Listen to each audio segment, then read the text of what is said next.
Yeah, we are live. Hi guys, welcome to the meetup today. And it's really nice to have a lot of people today. Yeah, it's good because I think the price change has brought in some more interest with people. Usually that brings in a lot of traction.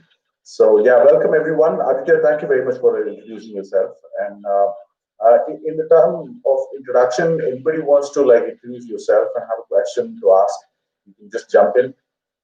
To start with, my name is Vikram. I'm the CEO of InstaCrypto. Uh, Exchanges is not like a new thing for me. I built the Indian first exchange in 2013. If you look up saying men behind India's first Bitcoin exchange, you'll be able to see that we got some funding and everything. That was like a game changer in 2013 when we set up the exchange. We had a lot of people from the press and everything make, comments like you won't believe. In a way they were saying, what is this Bitcoin? How come you have so much traction? How come so many people are here for the conference? And they had never heard of all these, like about 35 people we had from the press. So that was 7 years ago, and now we've got a lot more that's happened. And otherwise, I'll introduce what is InstaCrypto. InstaCrypto is an instant crypto exchange. The idea of InstaCrypto is to go with the ethos of how Bitcoin cryptocurrency is, to have a non-custodial exchange where people are able to change from INR to Bitcoin, Bitcoin Cash and Ethereum, and vice versa. If they have some of these crypto and if they want to change it to INR, they should be able to instantly change that. So that's what is InstaCrypto. One of the things is like we don't give wallets because we would like to promote and educate people on getting their own wallets, doing a little bit of research, and that always helps in terms of increasing knowledge and information about cryptocurrency by holding your own private keys. You learn something. Once you learn a little bit, the only issue with centralized exchanges, you don't get to learn, and here you get to learn a little bit. Hold your own crypto. You don't promote to buy into big amounts like how the trading platforms do, exchanges do. We here to just make sure a person who is interested in getting some crypto needs to be able to buy a little bit. And the limits are like, you won't believe it, starts at 10 rupees for Bitcoin Cash, and of course, $50 for Bitcoin and about. So InstaCrypto was inspired by all the other exchanges that I've already set up, and I realized there should be something different where if a user wants to use cryptocurrency as a value transfer, instant payments, settlements around the world, he should be able to change his INR to crypto and do those kind of things, because exchanges will take your deposit, allow you to trade. Once your trade is completed, crypto is moved into your wallet. From there, you're able to do these transfers. In InstaCrypto, you're able to instantly do that without any two steps. You just put in the address where amount of crypto should be received. You pay that with INR. We have UPI integration, we have ATM integration, we have InduSIN supporting us on that. So with that banking support, we're able to do one part of it of moving INR for crypto is already instant. We are getting almost like 90% of the amounts are getting transferred by Paytm, and it's an instant amount. It's like you won't even see the one confirmation message on your sent Bitcoin Cash, and before that, you have your INR in your bank account. So this is how quick it is.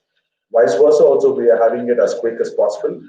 We're in the trial process. That's why we are on a beta stage for buying into crypto also. So we're supporting multiple things, including payment, merchant adoption, and everything. So that's InstaCrypto. We are available on App Store. You can just download InstaCrypto and use. Of course, you got to have your own wallets. So that means you should know a little bit at least about cryptocurrency. We have all those features also on it so that you get started, you get help some with your wallet and everything. That's InstaCrypto. So otherwise, the meetup is about everything cryptocurrency. We want to talk about the development that's happening. And yeah, welcome everyone. And I think I have a friend of mine who just joined, Wasim. Hi, Wasim. Can you hear me? Hi, Vikram. Yes, I can hear you. How are you doing? Good, good. Nice to hear you. So, guys, that's us. Sorry, go on, Wasim. Can you hear me? Yeah, I heard you. Yeah, very clear. Yeah,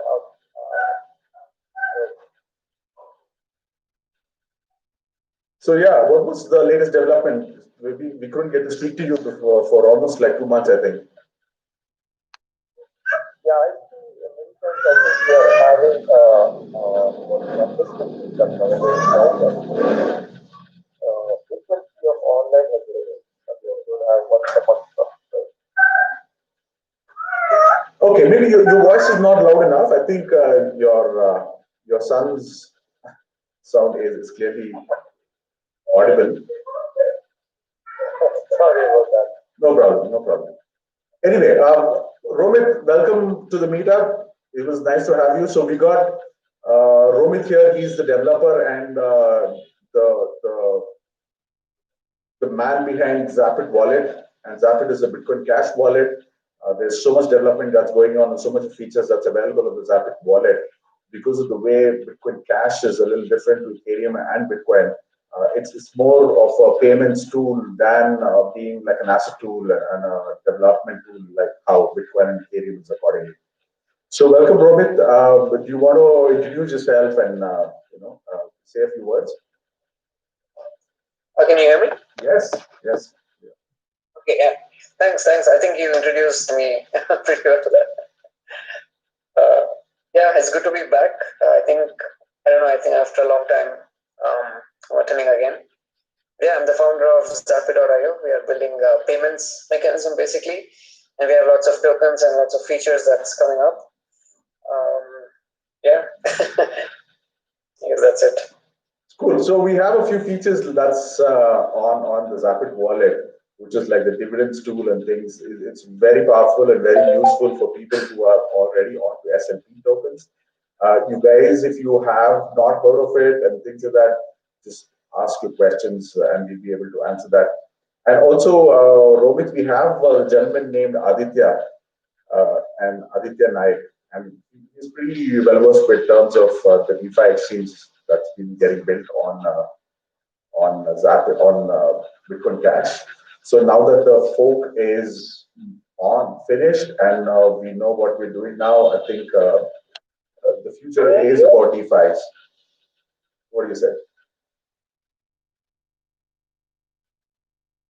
So did you say SLP DeFi? Yeah. Okay. Hi Aditya. Nice to have you here. I'd like to know more about how much you know as well. Actually, I'd like to change tracks here, but I think we have gone to that loop once. I have a few questions around what you guys are building. Do you guys have or are you aware of like a INR BCH or INR crypto payment, what is it called? Is it a payment gateway? Yeah, that's the word. Is it a payment gateway that's available for INR to crypto? Yes, on InstaCrypto there is one already available. If you see the merchant POS, you'll be able to see that's like a payment gateway that's meant for those physical brick and mortar shops where they're able to just download the app and use the payment gateway of cryptocurrency. So a customer want to bring in one of the three, which we have right now is Bitcoin, Bitcoin Cash, and Ethereum. They put in an amount, a store guy will download our InstaCrypto app and he would say 500 rupees of an item that he sells. He puts in 500 rupees, it automatically shows the amount in Bitcoin, Bitcoin Cash, and Ethereum, how much you'll be paying equivalent to 500, and then they click on it and they get a QR code. The customer who's come there to pay with crypto, he's able to instantly send the crypto to the QR code, and the merchant gets his INR. So this INR, like I said, which is instant from our Paytm support partner, he gets his INR instantly. So that's available for brick and mortar. We are in the process of developing an API for online payment gateway. Actually, the functionality I'm looking for is the reverse. That is, if you build like a crypto product, can I get INR users to transact with it by paying through INR? Yes, that's a good question. I think that we are merging with the Zapit wallet to build that. If Romit wants to put some light on. Didn't understand. Like, what will the users be doing? They'll be paying. They will be paying through INR. Yes. Okay. And the merchant receives crypto. Yeah. So with InstaCrypto, that's the choice that they're going to have. We're still working on the documentation for the online API. Again, this depends on whether merchants are doing it or online websites are doing it. But both will be available on Instagram. It's ready if you want to see the buy option that's there. It's much similar to that, whatever that you said. We don't have an API for an online thing yet, but if you see the app that it's already ready. In ways how it works is you just download the app, and if you want to make a purchase of cryptocurrency because you're paying through INR, so the user will just pay with INR about 500 rupees worth. It will show equivalent to what is in cryptocurrency, and they put in your address, as in the crypto receiver will be you. So you will provide them with your receiving address. They will put in the receiving address and they pay INR. The receiving address of yours will receive that crypto instantly. You can check that on real time on our app via the Block Explorer. What's the use case that you're looking for here? Like, it's just an instant conversion to crypto, whatever rupees is received, right? Correct. So I think I made my initial wording was incorrect. It's not for merchant adoption, and I understand your viewpoint now a lot more clearer. Hence, I'm rephrasing. So a sample use case could be, so let's say I build a product on DeFi, and I want Indian users to participate with non-crypto. So I would need something like a payment gateway where they don't have to hold Bitcoin Cash or any other crypto to be able to come on board my app. They can just have a Paytm account and just use that. So when they have a Paytm account, that means they only have INR, and you're only accepting crypto, you're saying? Correct. Okay. Yeah, in this case, the only issue is the KYC part. In this case, it would be an app. Yeah, the only issue in this case is the KYC part. Because, yeah, if a regular user is paying with INR, you can definitely have it through InstaCrypto. It's just you will have to be as a user of InstaCrypto. That's it. So your user will not really touch crypto in any way. It's just you have to make the conversion. That's it. I think we're not sure the same thing. So let's say I build a prediction market. Let's say I build something like algorithm, okay, and I want a non-crypto user to use it from India. How can I make that seamless? So a non-crypto user has no idea about crypto, but he's buying into crypto and selling it to you via Instagram. He's paying an INR. So that'll be automatic. So your payment method will be Paytm, UPI, whatever it is. So you will be showing as Paytm UPI to the user, right? That's what you're asking for. Okay. That is what you're asking for, right? Like the user will be paying with Paytm. So yeah, because INR is involved, that is the case.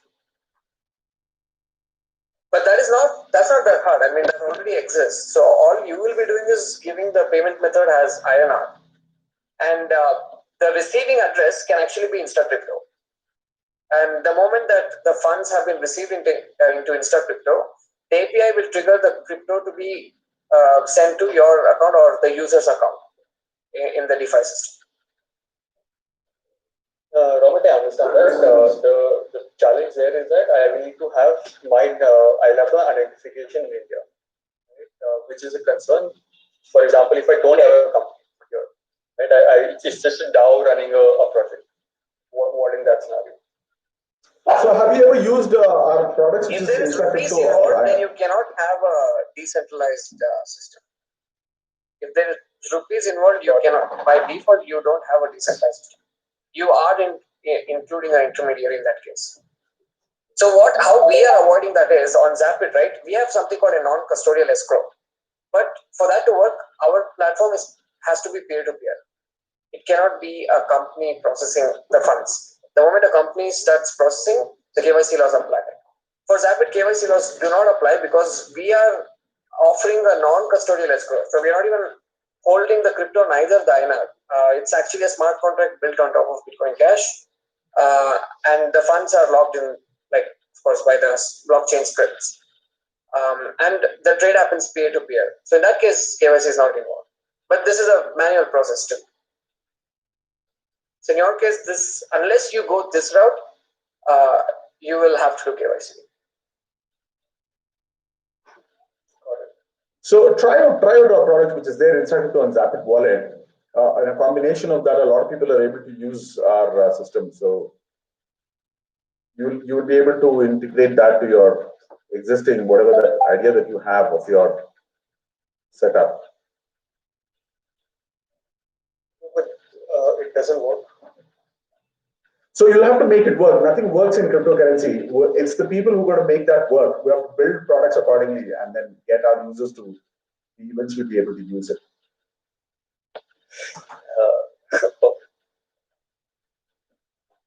Like if you will never have the perfection or in terms of everything ready, like right away. Okay, so it was nice talking to you, Aditya, but I guess I just want to introduce everybody else. And you know, Shakti Prakash, is really nice meeting you again. There are a lot of people who repeat us, but of course, so many new ones are here. So please, you can jump in and then speak to us about what is your interest in crypto and what specifically that you guys want to know and what you want to talk about. Hello, Vikram. Nice to meet you again. Yeah, same here, same here. How you been? Yeah, I'm good. So I'm launching my crypto startup next week in Koramangala, Bangalore. Oh yeah, that's really nice. Tell us about your startup. Yeah. So it's like the name of the startup is Secret Academy. CRET. Okay. So it's the Cryptocurrency Research Education and Training Academy. Oh, so we teach about crypto trading and investing for very affordable price. Nice so one. something like that. So as low as like 3,000 rupees or something like that. A common man can afford. 3,000? Yeah, 3,000 rupees. Is that too much? I mean, what? Like, can you repeat, like 3,000 for what? For a crypto education course.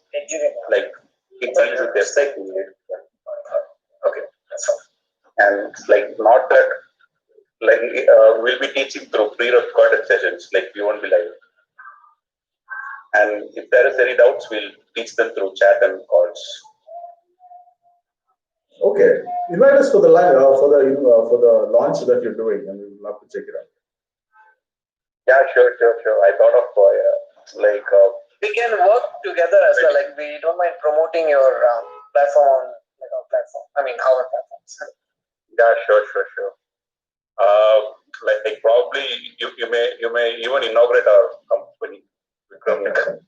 Surely, man. Of course. Why not? Yeah. So the education part is the most important part right now in cryptocurrency space. I think we will be very glad to do that.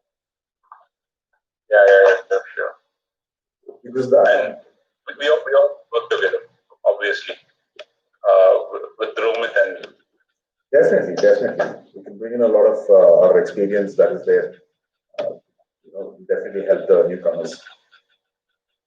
So those are a few things that we were working on yesterday, and everything that is available on Instructor and Zapit, we're trying to help people in terms of understanding that a little bit more easier.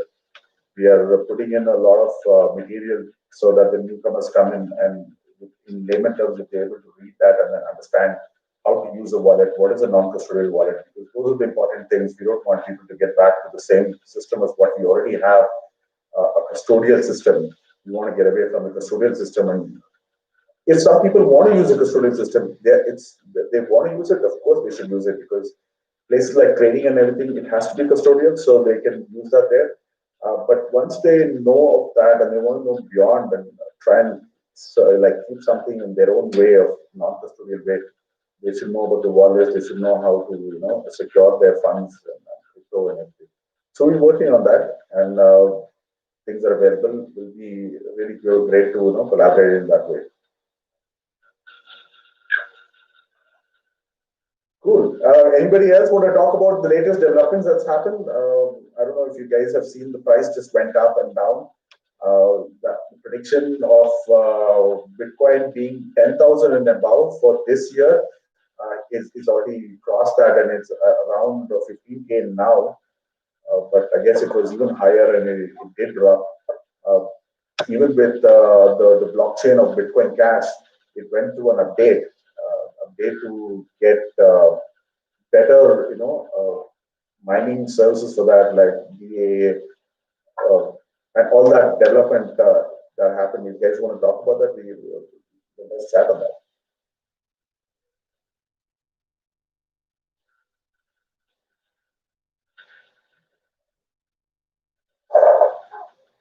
So there are a few other people. I'm not too sure. We've not met them before. Manish, can you hear us?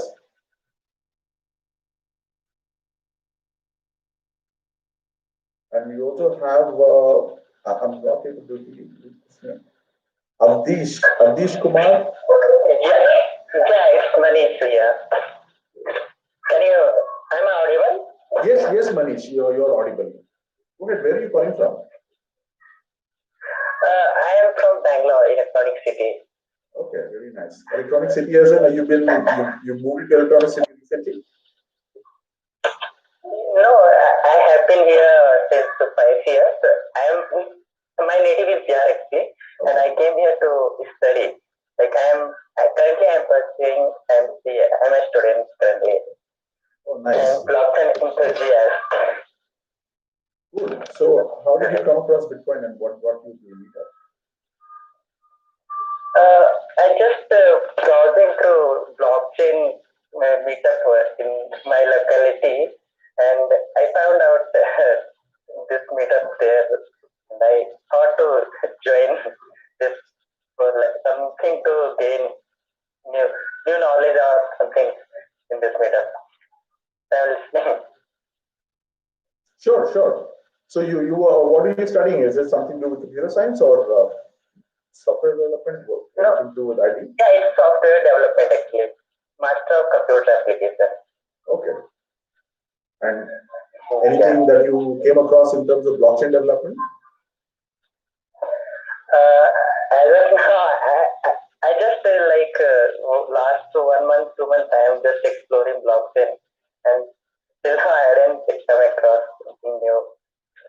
And I just want to know more about the blockchain. So I'm joining these meetups. Okay, yeah, definitely. So while you do your own research in terms of, because whatever time that we have here, how much about we talk about it, it is so little that we get to explain.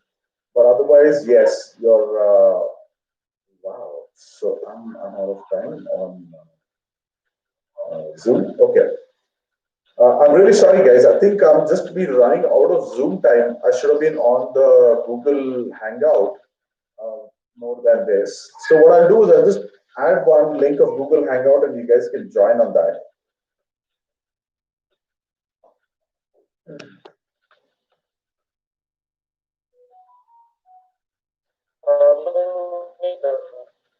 Can I find the link? I'm sorry, can you repeat?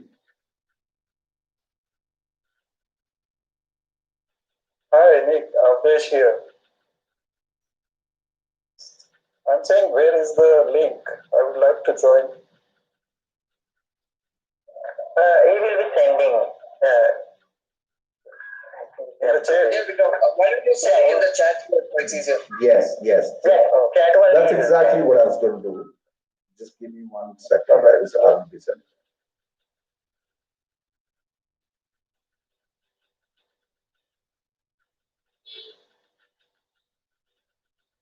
So in between, you guys have any kind of questions about development part itself? You guys can go ahead. Like if any of your developers are here and you want to shoot about your question on development bit, Romit is the best person that I know here who's in Meetup, and he'll be happy to help. I think Romit Aditya is said. So I'm actually looking for some ideas or some trying to understand what is the best way to start developing on Bitcoin Cash, specifically on the DeFi side. I would like to deploy some smart contracts. Have you heard of Cash Crypt? Yeah. So I'll tell you the specific challenge that I'm facing is probably the mental model of, and and probably the architecture of the chain is very different from how Ethereum works. And probably that's, I come from the Ethereum background, and I've not been able to find a probably step-by-step guide to getting started. You have Okay. something that you can recommend? Have you ever worked with Bitcoin, like BTC? My only intro to crypto is Ethereum. Okay. So Bitcoin.com. So I think let me just send you the link.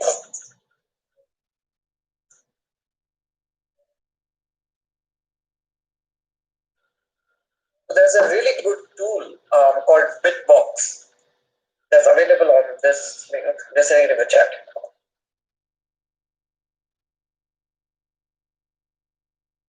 So this link has a lot of interesting tools and documentation on how to get started building applications on top of Bitcoin Cash. So once you're done, like understanding how the basics and basically basic work, then you can move on to something called Cash Script, which is similar to how Solidity is on Ethereum. It's its own language, right? So Cash Script is a language built for smart contracts on top of Bitcoin Cash. I'm not sure if Cash Script is there on that link that I've sent you. You can just check.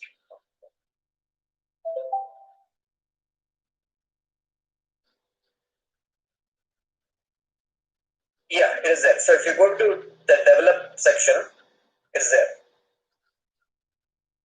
So you can start from going to that link and then develop. If you scroll down, you have something called Bitbox. You can start from that actually. Once you're well versed with Bitbox, then you can go on to the Cash Script.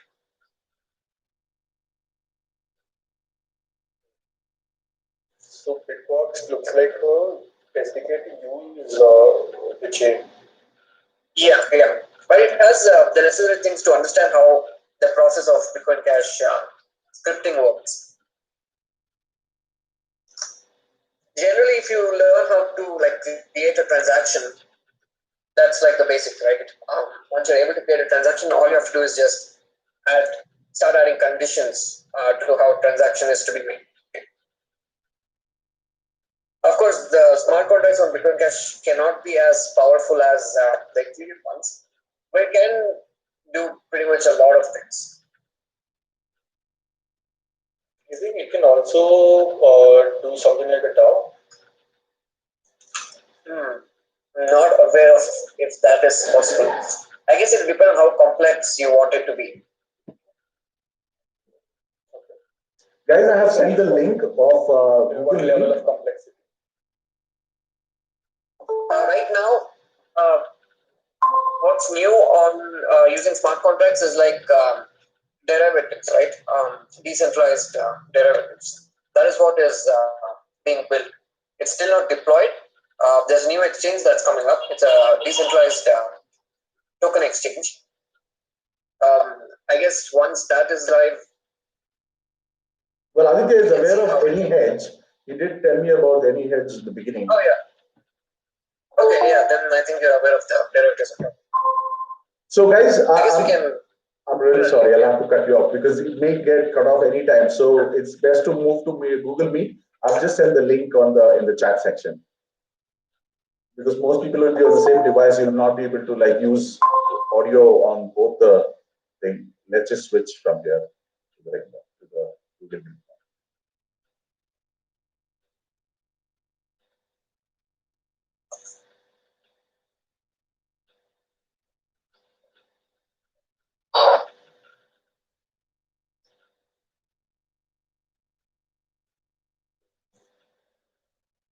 So Aditya, you're able to hear me still? Yeah, I can hear you.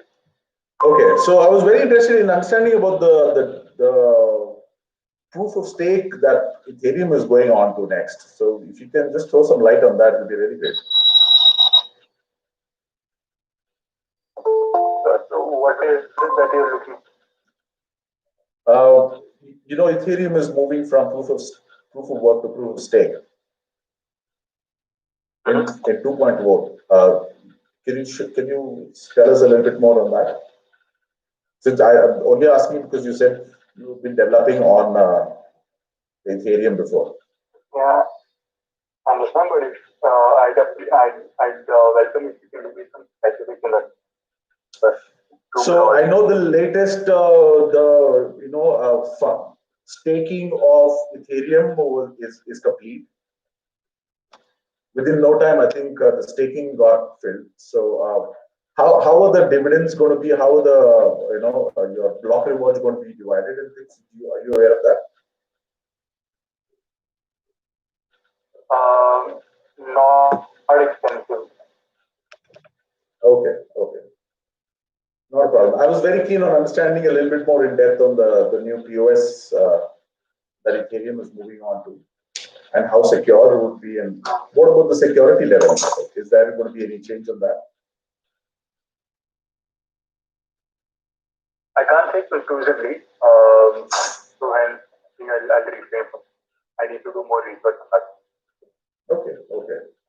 So otherwise, we are all aware that Bitcoin Cash went through a major update. It is to reduce the fluctuation or the time that it would take for a block to be mined. So every block, because of the variation in terms of the power, ASIC power of miners, switching from Bitcoin to Bitcoin Cash, and suddenly there was a huge fluctuation of the hardware. So because of that, the timings was not on an average to 10 minutes, because of which there was a new development that happened in terms of the update in the fork time, which was on the 15th. So that went very well. I guess I'm not too sure about the time that it's taken from then to now, if you've had enough time to see how well it got adopted and how nicely. It is working out smoothly now, yeah. The average is much closer to 10. Okay.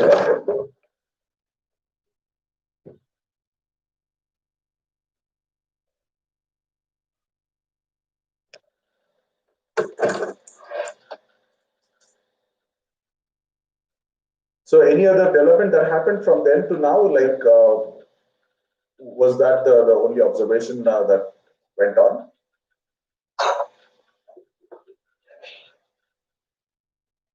Development is constantly happening.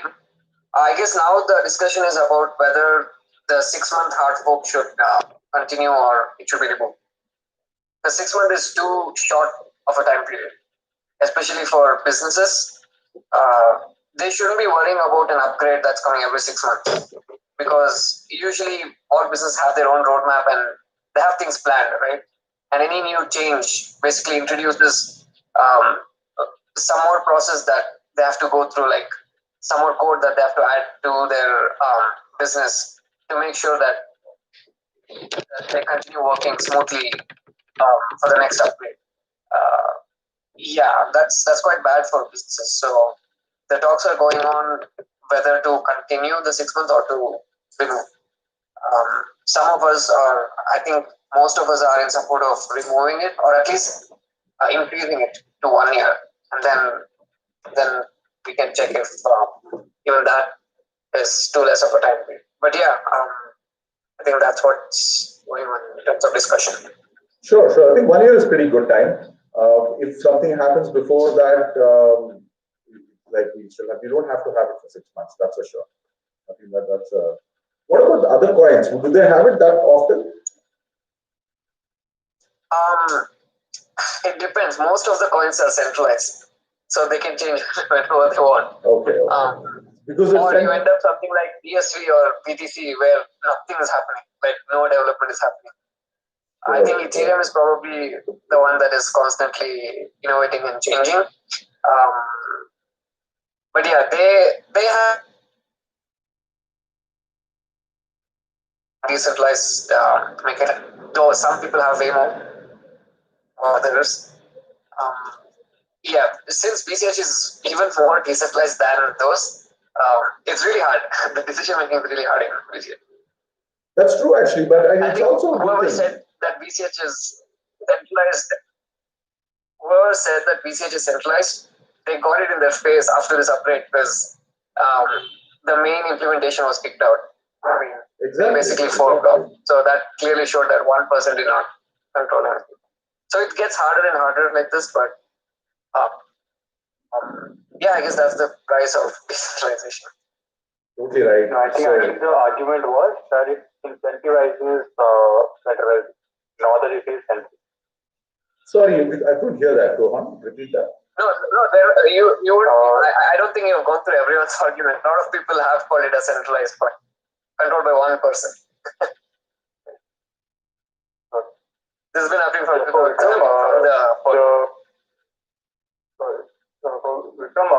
The thought I shared was that is the argument wasn't that it is a centralized coin. The argument was that it incentivizes centralized. So that on the mind. IFP, right? Well, I guess that has happened with the new. I'm not talking about this particular split. I'm talking about the initial BTC BCH. Because your block reward gets your block, the probability of finding a block goes higher when you plug your mining as far as I understand. Yes, I think that was one of the updates that was there, right? DA, which was I'm sorry, Rohit, could you just put a light on that the particular update? No. I think that would be a different. That would be a different. So yeah, these problems exist in all the coins, not just BCH. I mean, any amount of the more transactions there are, more data has to be propagated, and yeah, it does get harder for it for the data to be propagated. But right now, the technology is sufficient enough where within few seconds it travels around the world, even few MBs. Of course, this gets harder and harder if it's going towards GBs, but we don't expect it to grow tomorrow or even next month. Right? It's going to take time. As it takes time, the technology will grow as well. So that was the argument from the big blockers side. But there has been few changes proposed, like graphene and avalanche protocols, which will fix these issues. It's not deployed yet. It's still the research is still going on. But yeah. Correct.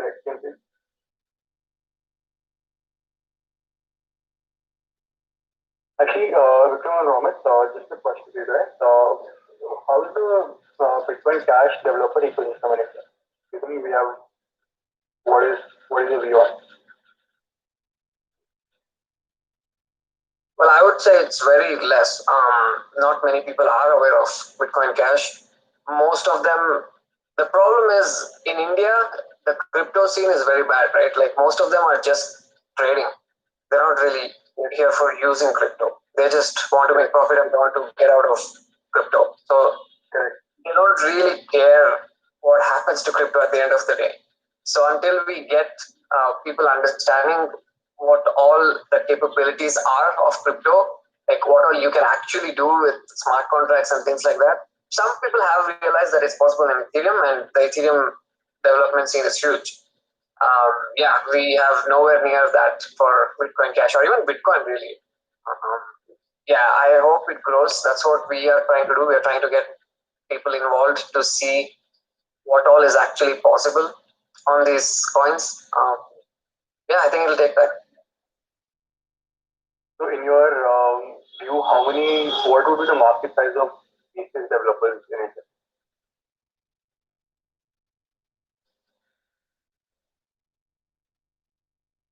Not sure how we can actually tell that. Probably a rough number. Is it 10, 100,000? Like number of developers you're asking? Correct. I mean, people who know how to code are X in lower 100, yeah. 100s or 200s.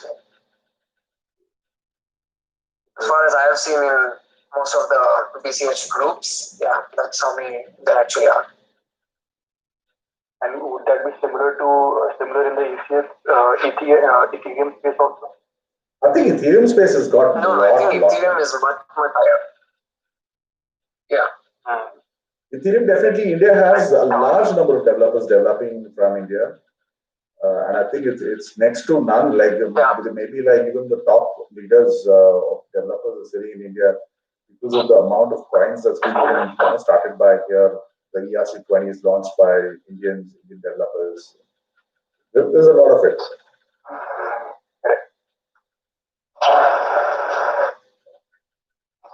You said there's a lot of ERC20 tokens launched by India.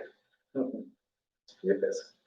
Yes. Can you give me examples of that? I'm not sure if I'm aware of anything except market. I think recently in the last meetup there was a person who came who was the founder of the coin. I forgot the name of the coin. There's quite a few, right? If you should look up on Coin Market Cap, I don't remember those names now. There's just so many that I just don't want to even keep track of that. Coin Market Cap. Matic is over there. MLM coin, is it? I'm sorry, can you repeat? No. Are you talking about this MLM coins, is it? Well, I guess they use that for MLM maybe, but otherwise the launch of coin itself is done by the Indians is what I would say. MLM coins, like, I guess, I don't know if they are using any of them now. Before there was one which I had heard of as BitConnect, if I'm not wrong, was.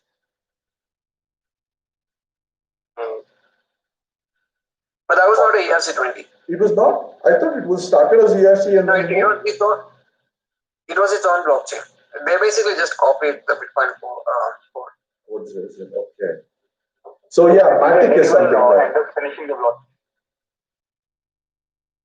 Got it. So you are basically saying we have a lot of developers on this thing because probably outsourcing and because of a good manpower. Is that the view that you're taking?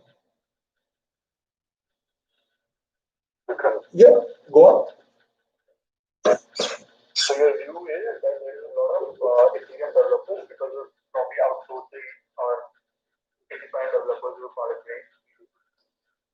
Totally. I think that also helped get a lot of traction. But otherwise, I did go to a meetup or a conference, I would say, of developers, and Ethereum developers were there. A lot of them were there, and I met them all in the conference, of course. So compared to other cryptocurrencies, including Bitcoin for that matter, Ethereum's developers are a lot more. Maybe like if you put all the other coins combined together, still Ethereum developers were more. When I met them all, it was overwhelming for me. But it was very good actually to see there was so much of development was happening from India. Some of them even launched their own DeFi exchange. It was called OC2. Have you ever heard of that? No. So that's a DeFi exchange. It was launched by them, and those guys got absorbed by Coin BCX. That's right. Yeah. So those guys were also developers. They were connected with the rest of the Ethereum developers. That's how I came across so many. Well, yes, something which will like Bitcoin Cash. We're very aware of, like very interested in meeting people. I think me and Rohit met one of the BSV developer who was developing in BSV. I guess it didn't go any further. Like he's not doing it anymore there, but wish he could start on Bitcoin Cash for that matter after that. So you are aware of the SLP tokens that's launched on Bitcoin Cash, right? Yeah. Similar to your ERC. And there's also these non-fungible tokens are also getting launched on it, similar to ERC 721. I think the problem with SLP and the reason I don't see them as equitable with the ERC20 is the lack of programmability that exists in the main chain itself. So I'm not, like, for example, I'm not even sure that you can use that as a governance tool because probably you can't build it hourly. I'm not sure. I think it's just the beginning. Maybe you can build everything. Otherwise, what can you build on like Bitcoin based?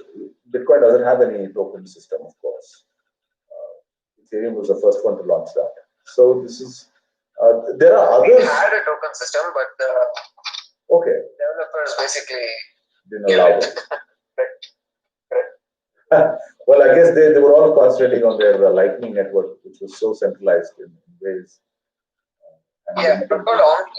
USDT was first launched on BTC. Oh yeah, okay.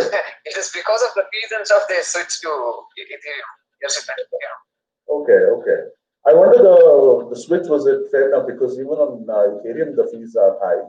I'm not too sure about now. Yeah, that's why now they're in BCH. I mean, they are on multiple coins, but of course, yeah, they switch to whatever works, I guess. Got it. But still the ERC token version has the highest one. I'm sorry, we've got a new speaker. Adesh? Yeah. I want to ask you, what is the development going on SLP? Is the SLP tokens on the Bitcoin Cash? Yes. So the development part of the SLP is happening in terms of the wallets. Of course, the wallets are able to build dividend platforms and add-ons to the SLP itself. So there are a lot of need for tokenizing assets. You can do anything really with SLP, except the difference is it's easier to create an asset. It is programmable. For example, there is a SLP token called MIST, which is mineable through a smart contract. So using that covenant scripts, people are finding new ways to create like custom functionalities for tokens. It can be done. I think something like that can be done. You may have to check the MIST script. Something similar to that is being used for these highly programmable tokens. But again, we don't have a large number of those, so I can't really give you examples. But yeah, that's one of them that has shown that potential, where there is no centralized authority that's creating the MIST. It's a decentralized token, which is using smart contracts. So yeah, you can do a lot of things. Well, the idea of SLP itself is great. I would bet on SLP bigger than ERC now, because ERC 20 tokens had its time. It's big now with till the smart contracts are going to be there. It will keep growing, of course.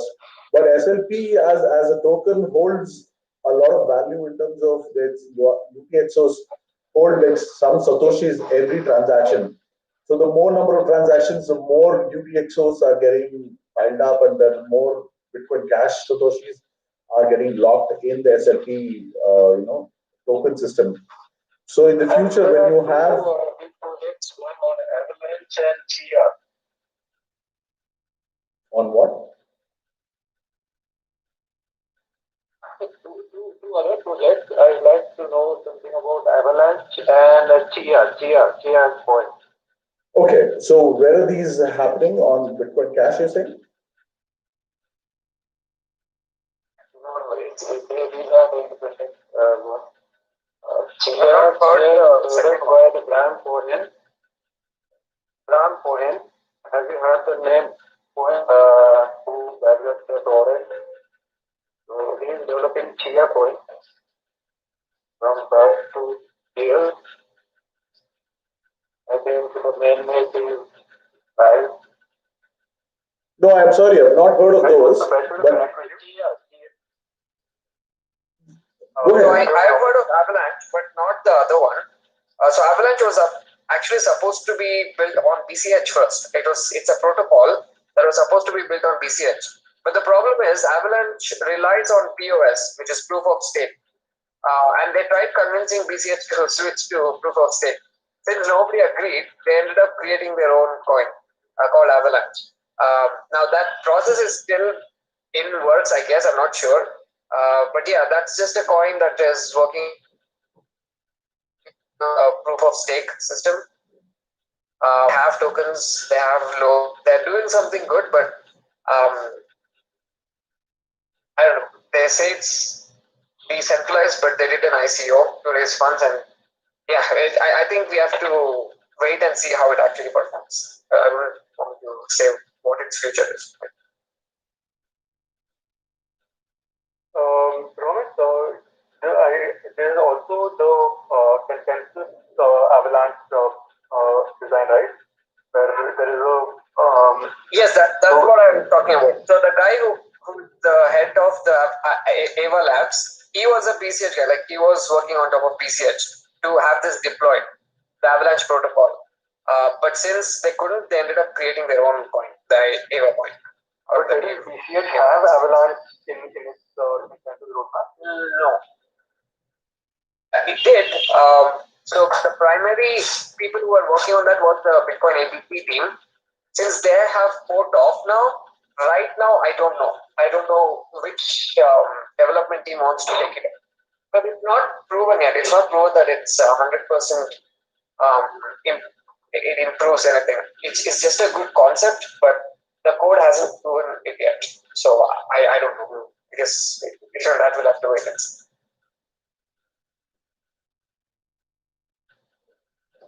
Got it. But yeah, it does make everything instant. That's one advantage. So the moment you send the transaction, it's instantly confirmed on Avalanche. This is I'm seeing a few news reports about something called Flow Globe, which is an Avalanche based consensus. Yeah, it's I think it's a 3 or 4 phase. I forgot how many phases. There's a 3 phase. Do you know how Avalanche works? I have a basic understanding of the concept. Okay, yeah. So it's just 3 stages where it starts from the broadcast of the network all the way up to all the nodes agreeing which transaction is supposed to be in the mempool, which is supposed to be mined. So once all nodes are have confirmed that this transaction is valid, then it's locked in place to be mined. So that's what was supposed to happen on a BCH. So the moment you transact, it goes through POS because it's faster. It's of course lower in fees. But once it's locked, then it relies on proof of work to basically write it into the blockchain. That was the original concept, which is really good. The concept sounds really good. So it's not being integrated into BCH anymore? No.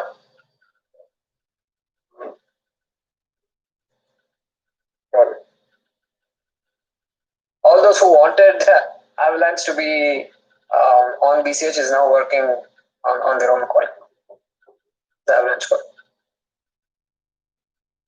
So do you guys actually think Bitcoin Cash will ever catch up to these other networks?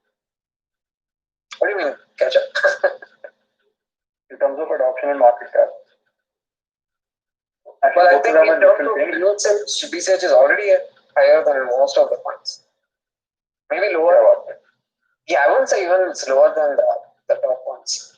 Because I would say BTC, ETH, most of these coins are used only for trading. Nobody's using it in like daily lives. That sounds like an extremely wild. Like, do you know where people are using BTC or ETH? Yeah, because the all fees of are so high that but This is DeFi all of is DeFi. just trading, right? Like I'm asking for like a real use case. Come on. I'm asking for an example of a real use case in DeFi. Compound. If you want to have a bank account where you earn savings, that's compound. So how have a is lot of Compound PCI. actually generating the revenue? Right? So how does the compound mechanism generate revenue? So we know how banks do it, right?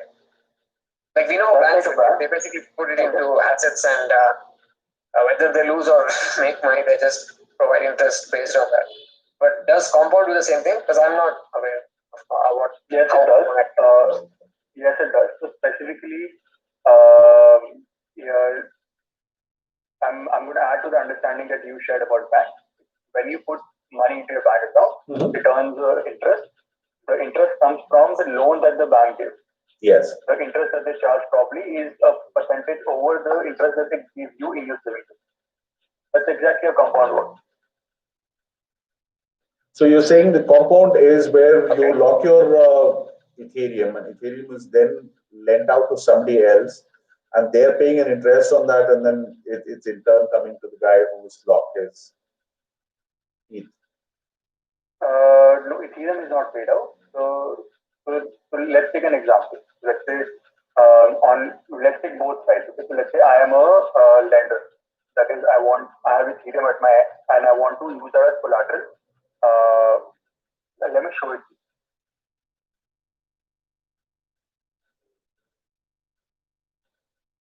Can you go to compound.finance? Mm-hmm.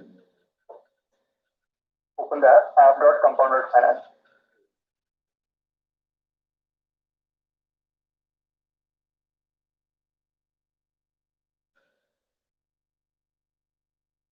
Yeah. Okay. So on and also now that probably just your particular, I'll get more specific. So the market that is being run is around two sides. One, you have these ETH holders. You have a lot of ETH at play, and they want to monetize. The easy way is you sell it, but then you have to let go of your ETH. The other way is I can use that as collateral to take debt. Right? Okay. Similarly, how you use let's say you use your house as collateral to take a loan. Yes. Right? In a similar format, you can do it here. On So, the other side, you deposit one asset and you take another asset as loan. yeah, there is no other asset. But both are crypto. Both are crypto, right? So think of it like ETH and USDC, for example. okay. So I will use my ETH to borrow USDC in this scenario. Okay. Got it? On the other side, who's supplying me that USDC is somebody who wants to earn a return on the USDC that he has. Okay. So we just put in USDC and say, give me 5% return or whatever that percentage is. And both sides win. This is the interest rate market. So the guy who's taking USDC, he's deposited his ETH and then he's taking his USDC. So he's earning on his ETH, but he's giving interest on the USDT that he borrowed. Correct. Assuming the price of ETH is going up. Now that if he's getting in one and then giving in other, doesn't it neutralize that? Not really. Yeah, isn't that trading? Like, aren't you trading? No, it's not, because the price of one is volatile, the price of the other is not. Okay, so the ETH price is volatile and the USDC is fixed. So he is paying on USDC, which is X amount, say 5%. He's earning the same 5% on Ethereum, but the Ethereum price is going up. But what if the Ethereum price is going down? Exactly. So he's not earning on the ETH price. He's taking a risk that ETH price will continue to go up if he has to earn. It can also go down and he can lose. So then he'll have to put in more collateral. So that means he's just trading. No, it's not trading. It's well, like, they call all of these trade in a way. How is this? I'm just trying to understand how is this different from, let's say, I'm selling ETH for USDC on an exchange. When you take a loan from the bank, is that trading? So when you take a loan from the but bank, when you take a loan from the bank, you usually don't give rupees and take dollars, right? Like you usually give like that is the method that you're doing. You're taking both of them as volatile assets. They're not. So when you take a collateralized loan from a bank, what is it that you do? You give a collateral and take money INR in the return, right? So the collateral could be your house or your gold or something there. Correct. Okay. Correct. So in that case, that collateral is ETH. Okay. So here, the guy who's taking the INR for the collateral that he gave, he's using the INR for a business and he may be making money and then he's happy to pay the interest. So if somebody is taking a USDT or USDC on top of Ethereum, which he gave Ethereum as collateral, what investment would he do with the USDC to earn more than what he's paying as interest? Correct. So interestingly, at the moment, I guess that is still open for debate because it is, but it's open to speculation because nobody knows what is happening. It's all decentralized and anonymous. But I have a few ideas of my own. I think if I were to draw a conjecture, I think the major use case is to go margin long on it. You can take margin without having to go through KYC. I think another use case is where to monetize your large ETH pool without having to sell your ETH. Let's say I'm an ETH holder and I don't want to exit out from my position or sell my ETH, and I need some liquidity to live my life. So I will just use that as collateral to take a loan. And probably the third use case would be somehow I have some better way use case for my money where I can earn a higher rate of return than the interest that I'm paying. Probably that. Okay. So one of the things I want to know is on the compound.finance, it says 9 assets. What are the 9 crypto assets that are deposited here or that is used for collateral? One is, of course, Ethereum. Check out all of them on the website. There's a list. App.compound.finance. Yeah, I'm on compound.finance. Where do I see the assets that I can pledge here? Markets. All of these are assets. BAT token, Compound token, DAI token, Ethereum, Unipop token, USDC token, the RAP, BTC, OS, all of the assets that you can check. Okay. So they're all ERC20s. Correct. Okay.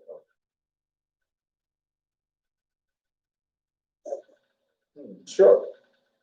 I really want to know if there is any ERC7. Go on, Roman. I mean, can you borrow from Compound? That's the use case we did. You put your ETH as collateral or any of these assets as a collateral and you can borrow. Okay. So that's the thing. Without any collateral, you cannot really borrow. Correct. So it is only collateralized loan. That is why it is trustless. You know you will get your money back when you are lending. Okay, so if you know the markets, then probably you could play with one volatile and one non-volatile crypto, which is when you know it is a pegged system, which is pegged to USD. You're kind of like securing yourself from the downfall. But right now, which is going up, there is no really an incentive to put your funds into a stable coin, because your stable coin will stay stable.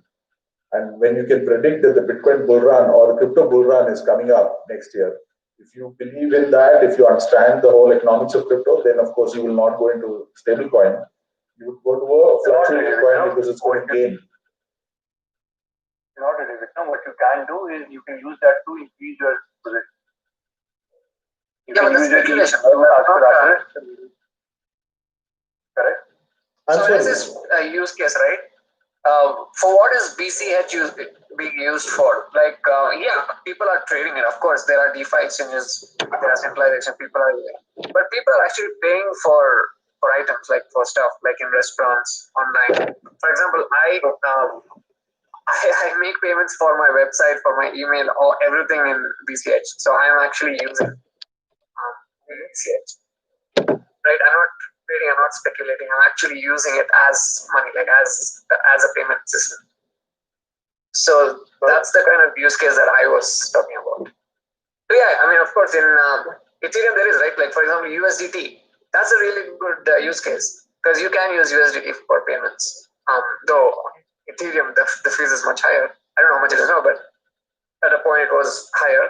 But it can still be used, right? I would say that is a good use case.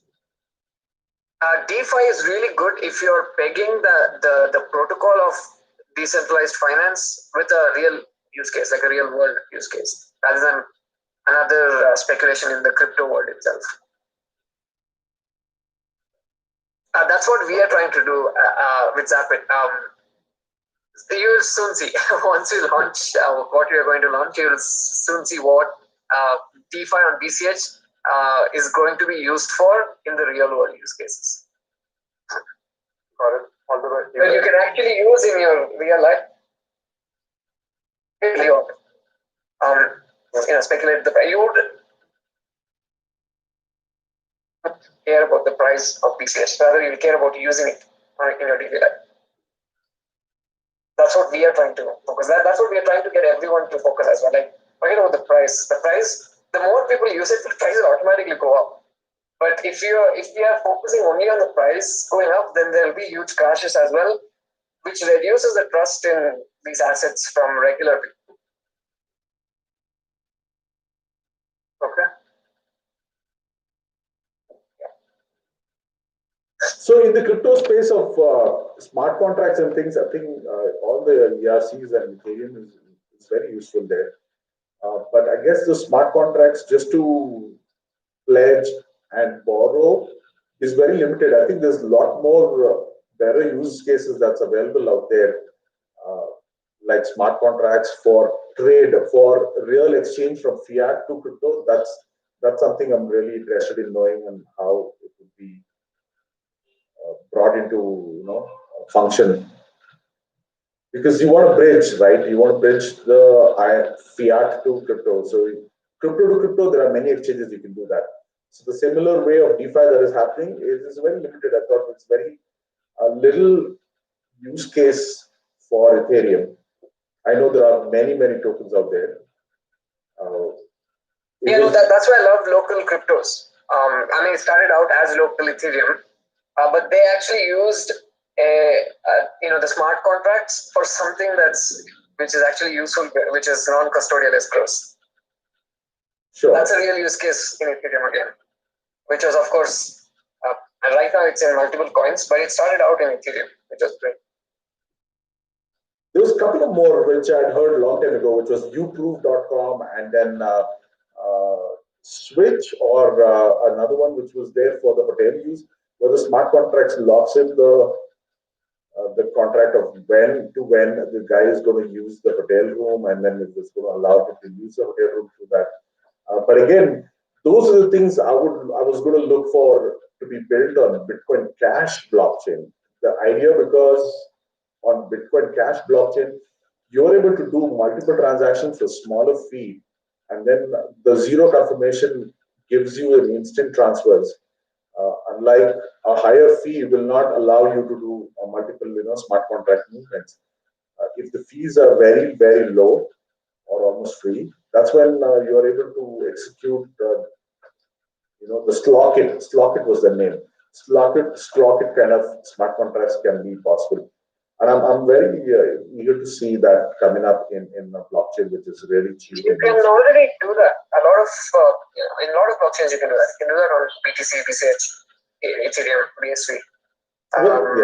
Yeah, I think one example is the Mist coin, right? Like it locks for an average of 10 minutes.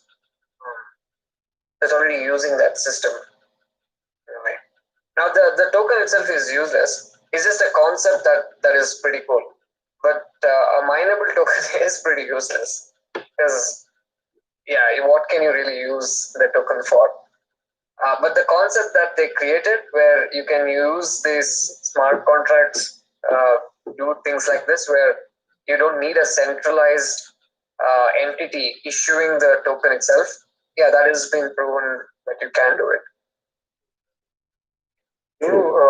Robert, shed some light on what is it that Mist does? So it's a mineable token. It's a mineable SLP token. So it uses the covenant script. Basically, you can mine it with your. I think now, I don't know if they're using GPUs, but yeah, in the beginning you could use your laptop to mine the token. You just have to run the miner that they've created. It runs the script, which basically checks for the hash. Of course, it's locked for like 10 minutes or something. I forgot the exact details, but yeah, I think it's around 10 minutes. And then you have to just find the answer, and then once the funds have been, it's minted. So since you can mint new tokens, if you find the solution, you have the ability now to mint the token, and then it's called a minting baton. So whoever controls the minting baton is the one who can create more of those tokens. And then once you basically create it, is it again? What is so revolutionary about it?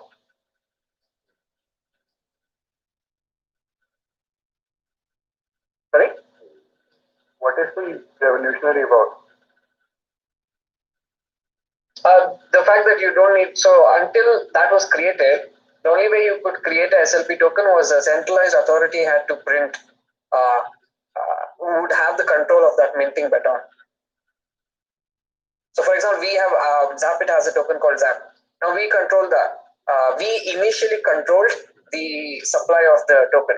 So we set it to 1 billion and then destroyed the baton so that no more tokens could be ever created.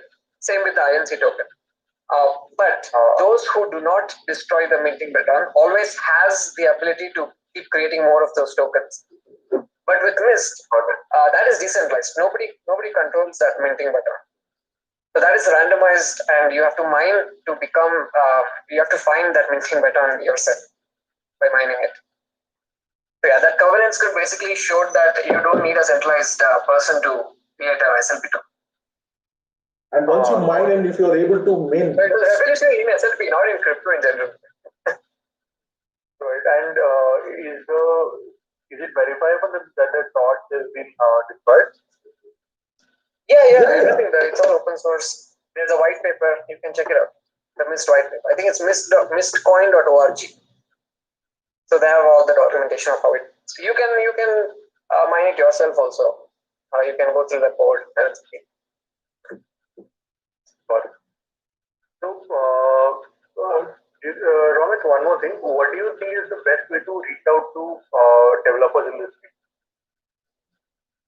In terms of, let's say, collaborating with them to work on projects? I mean, we are hoping that these kind of meetups would be where people would come up and look out for other developers and have a discussion, maybe investors, businesses, developers. But other than this, maybe LinkedIn is your choice. We had developers show up here? Yeah, all the time. Like all the meetups, at least few developers show up. Yeah, there's been a few. Of course, most of them are learning. That's why they show up. Nobody is come for looking for other developers. Probably because there are places like LinkedIn or Twitter to find them. I've been trying and I haven't really found any good ones. Well, you know what? Over a period of 7 years that I've been doing meetups, after 7 years, I would say the real good developers, maybe 5, I've come across in my meetups. So it's not the easiest because there are very few good developers around out there, and it's not easy to find a same platform to meet those. Yeah, most of the blockchain developers, the developers that call themselves blockchain developers, they just learn how to build a blockchain, and they will build one for you, like for your ICO or something like that. But they don't understand the basics of blockchain. They don't understand how it works or how to create something new within the system and all that. That's the problem. Like the people who can actually build stuff are very few, though the blockchain developers itself are a lot. That's what I've seen at least. Correct. You've accurately described the problem. Yeah. I think it's also the lack of funds available for the developers. Because most of these guys, they just create a token, they either make like a token sale, make some money and get out of the project, or just create a token and then just leave it so that people trade in the market, which is like literally useless. Like there's no 99% of the coins are like that, which is an issue because money is not going into the right places. But I want to put money in the right places and not able to find the right developers. That's what the problem is. Probably most of the big exchanges have gobbled up good developers. Yeah. Probably. How did you guys get into, or why did you guys get into Bitcoin? So, Roman, you can start. Well, I heard of Bitcoin in 2013. I was just, studying economics and reading about the evils of the banks, how it actually destroys the economic system, things like that.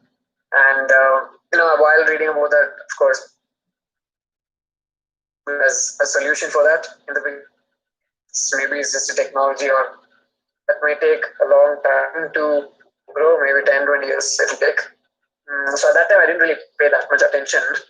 Maybe around 2015, I got back to it. That's when I realized that, okay, fine, this is actually catching up, and maybe there is a chance of saving the world using this technology. So yeah, that's when I started just talking about it to others, like teaching people how it works and stuff like that. And then during the ban, of course, this was exactly the same time when BCH split away from BTC. I kind of started seeing the same kind of pattern that usually happens to in other industries happen in crypto, and I was like, okay, fine, maybe BCH is the only last standing coin that's available to meet the system. But yeah, in India, of course, the BCH scene was so bad that I wanted to get into it, and I wanted to build my own platform. So yeah, here I am building that. What problem were you referencing when you said more what is used? More systems run into this kind of problem. Yeah, so basically takeovers, right? Any good technology is created for a good reason. Governments or whomever you want to say, the powers that be, find a way to take it over and destroy it. I saw that happening to Bitcoin because, yeah, since then we have clearly seen nothing has happened on Bitcoin. People say it's decentralized, but there's only one team that is controlling everything, the code basically. Even recently, I saw the CEO of blockchain like begging an exchange to implement their centralized version of sidechain, which you can clearly see. I mean, that was what people predicted will happen, and that's exactly what happened. And people don't want you to use the base layer of BTC because they say, oh, it will destroy the decentralization. But then they say, oh, you use our product, which will make us money, right? Which is kind of centralized. This is exactly what people like Roger Ver and Jian Wu and all these people are talking about. This is what they wanted to create, and that is what they have created. We saw this long back, and we wanted to basically continue the decentralized system within BCH. But as usual, the attacks came along, and there was no platform where BCH could be used in India. So that's where I decided to build the wallet.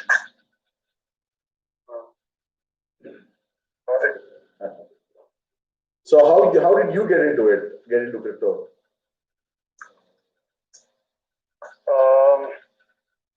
So there was a time I was working. That's a funny way to start. In my early, I think late teens, I was extremely socialist. Then I read about economics, and I realized how stupid I was. That's when I went into unfortunately, I did not discover Bitcoin till I think it's not 10, or I think the early days when there used to be Pentium 4. I don't remember the exact year, but I remember having a Pentium 4 and trying to find Bitcoin. And then it didn't work for me because I think even in those days, it was very early days, and I was still in the school. So probably at the mining area Bitcoin, and then I just forgot about it. Then years later, I think during the last school run, I think before that, I think when the price was around 400 or $600 there, I had heard about Bitcoin again, and I wasn't ready. The ideology I didn't go to. Despite the fact that I was already a libertarian in my outlook. When the bull run happened, I think around $1,200, $400 is when I tried to get my interest started to. I think at this time I had lost my all my savings, my startup had failed, and I was looking for the next what to do next. And I think that time I started looking at Bitcoin, and I think that's when I started one Roger Ver, and the case of Bitcoin really spoke for me. The libertarian side, and then I started one and so on, and then it was just obvious. There was nothing else I would get. So then it was clear that I want to be here. Then I spent the next 2 years doing the beer market. Actually, the market didn't matter that much. I'm actually not even concerned about the market at this point of time. The idea was to build things here, and I'm now not doing Bitcoin Cash specifically, but I was in I understand it these days. I use it for my transactions. But what I don't get is its resistance.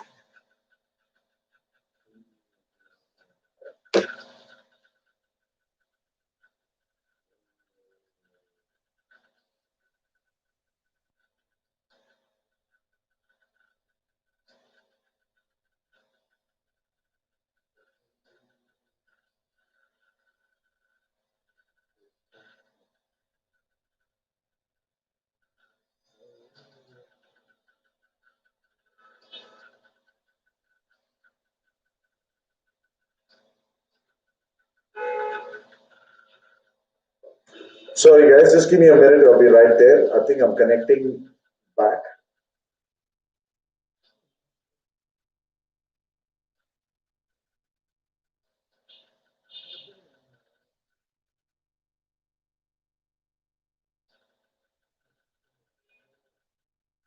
Prefer to see on BCH. So, in my view, those DeFi work, the whole DeFi space should have happened on Bitcoin Cash. Have you been open to doing things instead of focusing on politics and ideology? Okay. Yeah, but you do know that people on BCH are not against DeFi. It's just that BCH in general, the way Bitcoin was built, it's not as highly scriptable as Ethereum. That's the limitation it has. It's not like they don't want that. There already has been talks. For example, there's a guy from Germany called Tobias Krak. He's been working on the Mitra concept. Can you hear it? Yeah, go ahead. The Mitra concept, right? So that will bring about incredible changes to BCH where it will be more or at least as powerful as Ethereum smart contracts. So it's not like nothing's happening. It's just that after the BTC split, it did lose a lot of developers, right? Like majority of its developers, it lost over. And most of them obviously switched to Ethereum way before that as well. So it's like it's more of a lack of funds and lack of the number of developers that exist. It's not like it's resistant to change. I would say BTC and BSV is way more resistant to change than BCH. Again, I told you, right, every 6 months BCH does do a hard fork, it does do an upgrade. So they do keep changing things. BSV, of course, they have they have told that their code must be set in stone, which means no changes will occur whatsoever. So yeah, they are resistant to change, and BTC also has said that to prevent further forks, they don't want to make much changes. And I think we're going to see another. Feature of any feature of protocol is not contingent or it is not written in code. It is a function of the people who inhabit it. I would like you to go back and observe, even during this conversation. Instead of being curious about what are the possibilities available, the thought process that you have had is what has not been driven by curiosity, is driven by ideology. And that is pervasive to one committee, and that's what is preventing moving forward, in my opinion. What part of what is said made you think that?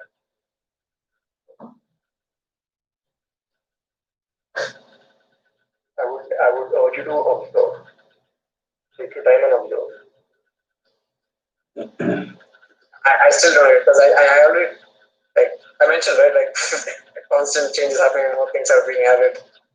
People are trying to bring more functionality into the system. I mean, what more would you like?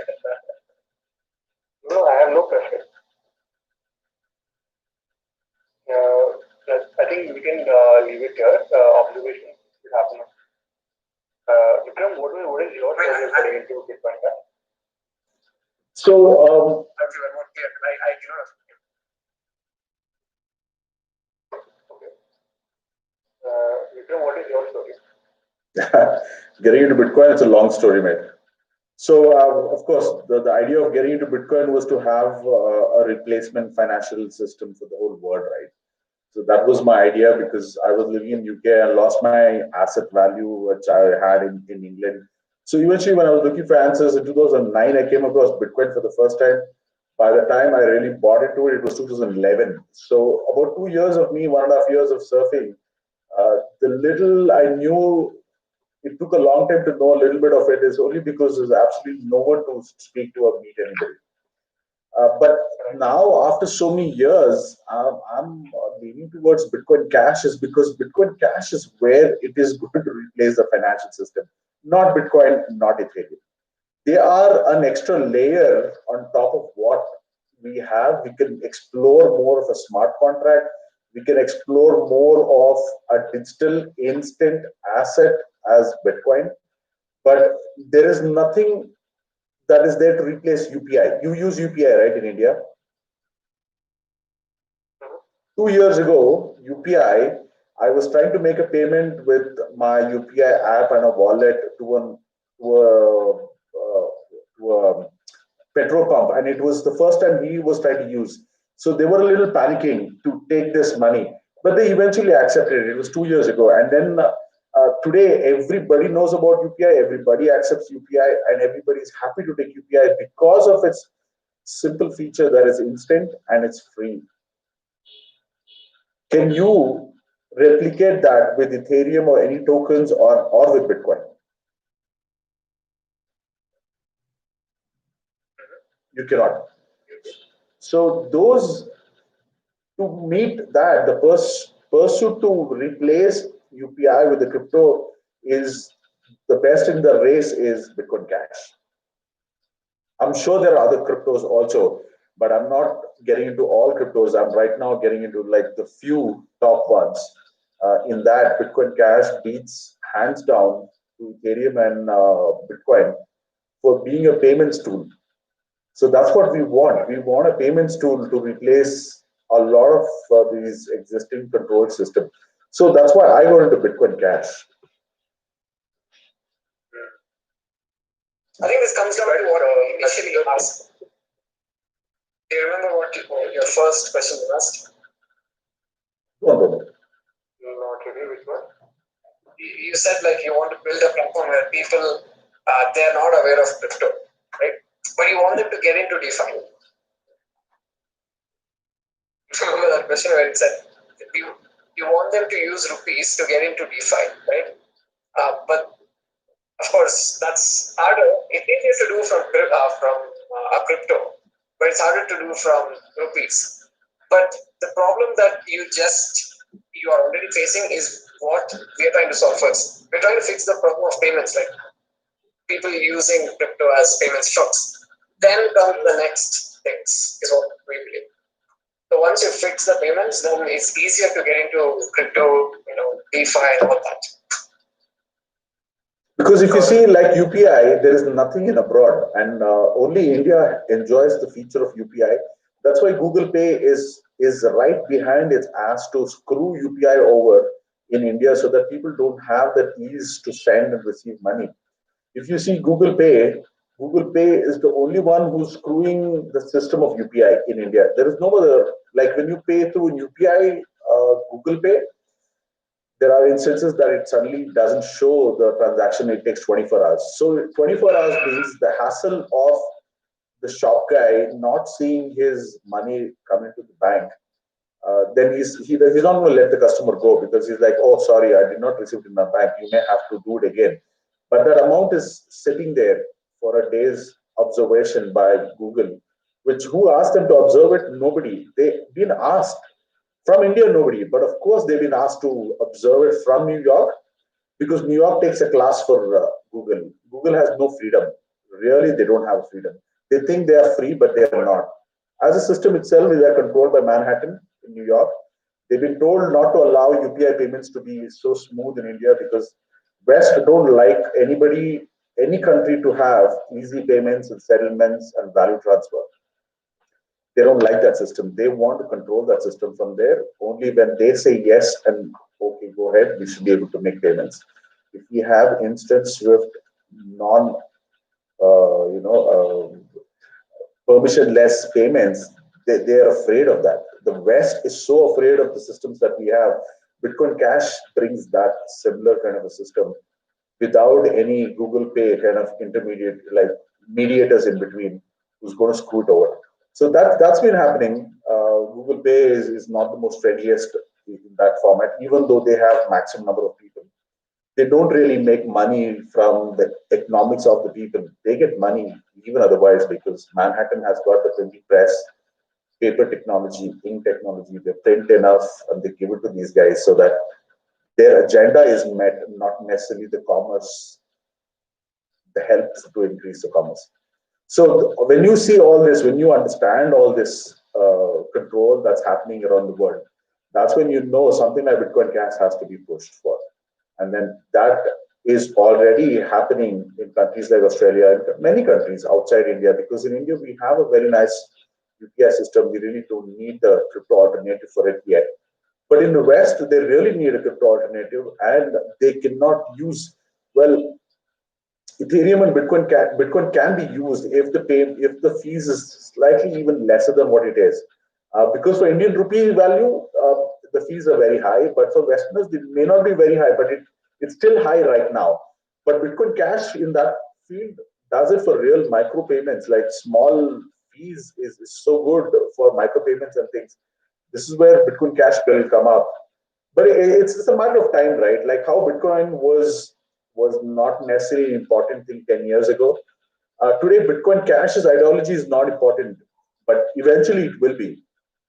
Today's importance is tech, where smart contracts and those things is been the thing now. So Ethereum's price is going up because the interest is high. Bitcoin will always be the daddy of asset class and digital asset, that is. So it is staying in that digital asset class, but it is not in the payments class. So the idea of being in the payments class, the cryptos have to solve that, and that's what Bitcoin Cash brings in. Got it. So when you say a UPI-like system is not available in the West, you mean like the platform that is not available? Yeah. Who have Venmo and stuff like that? Yeah. The West does not have the instant payments like the way UPI does. UPI gives you a non-refundable amount into your bank. So that kind of an instant system is not there in the West. If you do payments on the weekends, usually you have to wait till Monday. Go on, Romo. So Venmo is like centralized, where you can only send to another Venmo account, right? And you can make an argument that UPI is also centralized because it's the government that is. No, I didn't mean like that. I meant, so Venmo, if you want to send Venmo, right, the other person also needs Venmo. But for example, in India, if you have Google Pay, it doesn't matter if the other person has phone pay, you can still send the funds. That's what I'm trying to say. So they have a lot. Yeah, they do have a lot, which is instant in a way. Venmo, PayPal, Zelle, there are so many. But you can't send within each other like how you can in India. So the last one I had my meeting with Paytm guys, the frustration that I have with Google Pay, they have 10 times more. That was really nice to hear, because people are realizing and understanding what kind of controls are coming into India from the West, and without the majority of the people knowing, still they are able to do this, and because of the technological development that they have from the West, something like Google Pay, of course. So I'm thinking, I hope this is a good lesson for Paytm when Paytm got screwed over by Google. They will build some products which specifically Google is not into specific to payments. But if if Paytm develops that part of it very well, I'd like them to take over with Google Pay and then throw them out of the country, because we don't want specifically controllers on the payment system in India coming from the West. We would like to build something indigenous, like if not something our own, then we will have a global cryptocurrency used, but definitely not a company like Google, because they are from the US. From the US, these kind of companies are so well controlled. It's the idea of how they started, I don't think they have the ability to continue that, the freedom to continue the way they thought. But they are being made to follow a lot of things from the West, and they are following it because of fear of losing out on being as big as what they are.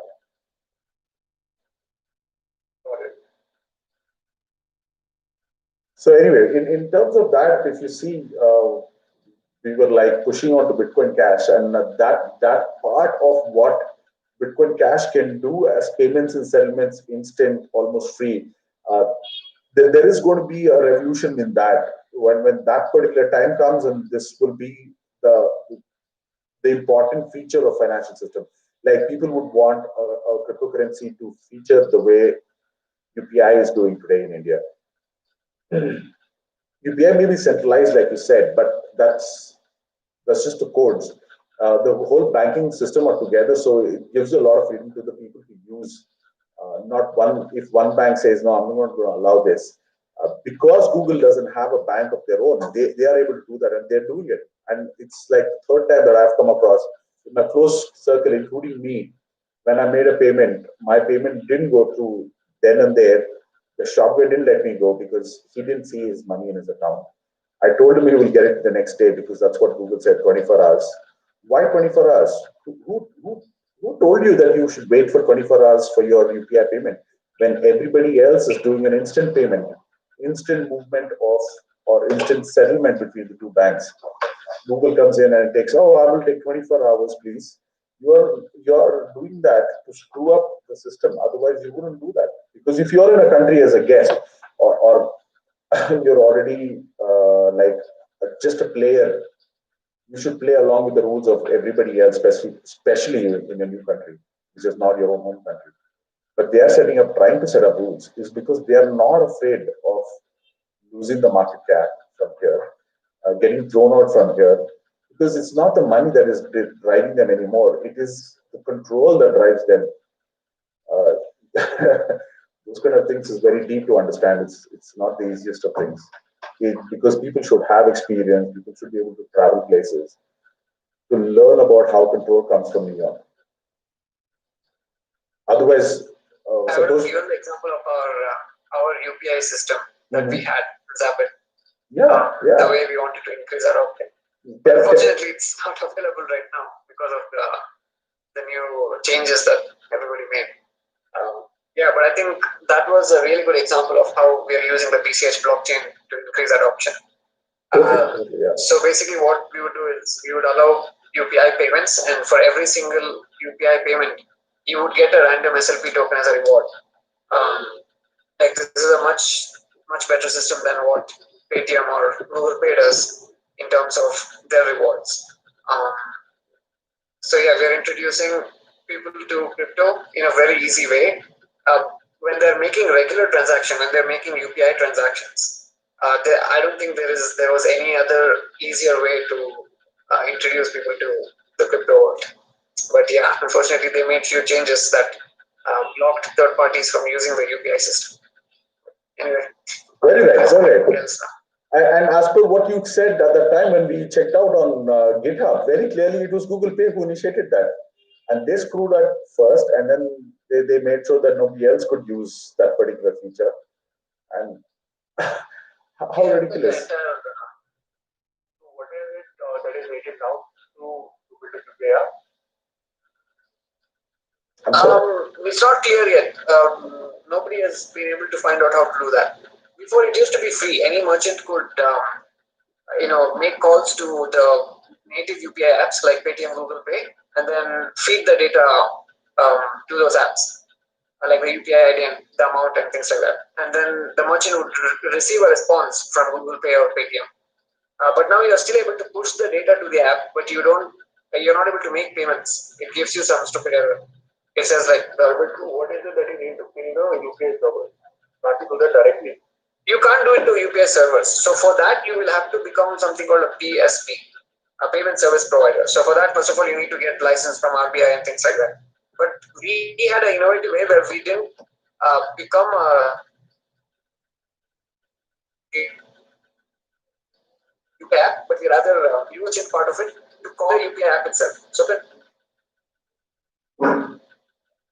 order and and click on UPI. The UPI payment screen. All you have to do is just confirm and then enter your ID. It was a similar process on Zapid, but the difference is on Swiggy or Zomato, the receiver is always them. But on Zapid, we made it so that you can enter the receiver. So essentially, you could use Zapid as a UPI app. So you can send it to anyone, your friends, family, even merchants. You can scan QR code. This is from a BCH wallet is what we built. And once you made the payment, you would get a SLP token as a reward.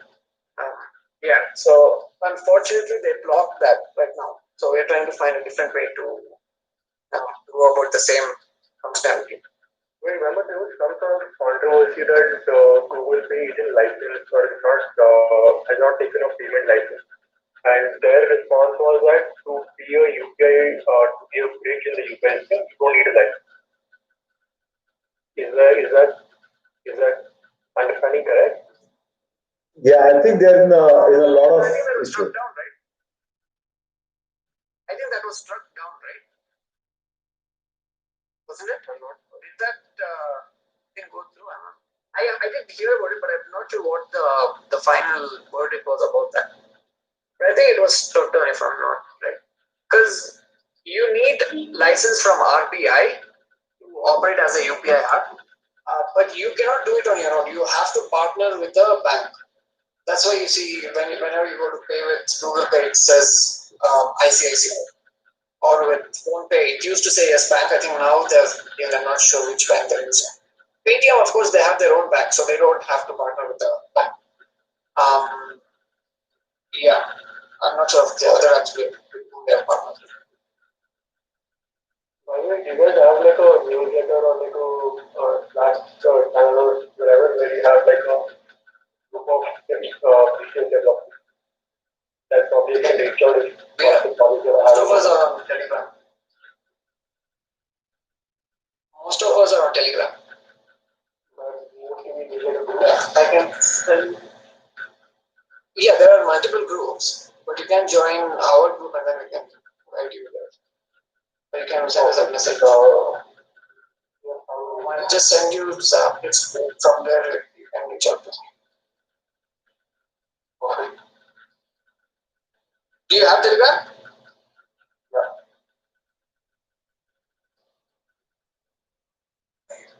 What is this? Yeah.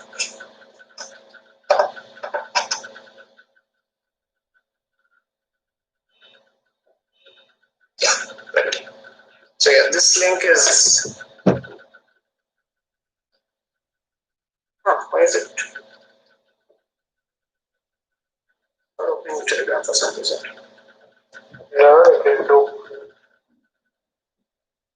Okay, you can just enter Zapid_IO actually. Yes, I'm there.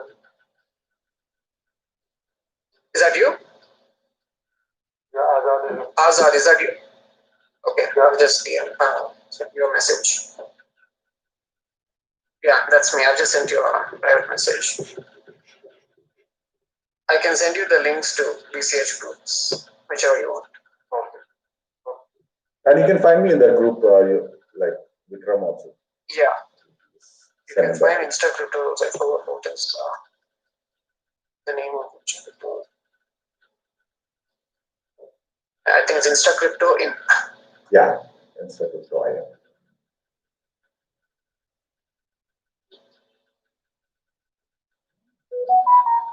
So, in terms of your business, what is the critical constraint for you? What is stopping? Sorry? What is the constraint for you at the moment? So the app is built on Dart, Flutter. I don't know if you are aware of that. There is a lack of the developers that understand that language, especially who has knowledge in crypto as well. So that mainly developers is the problem. I've tried getting few, yeah, but I haven't got the right expertise. A lot of expertise in JavaScript or Python, but not.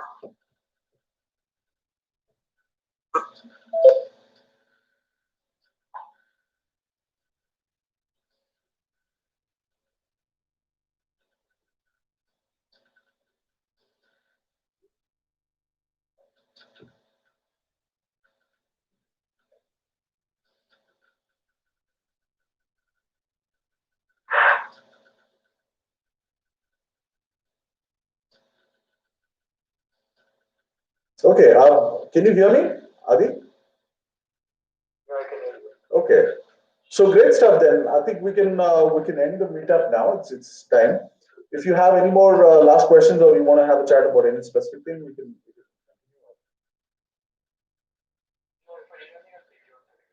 Okay, okay. Definitely, definitely. It was lovely talking to you, Aditya.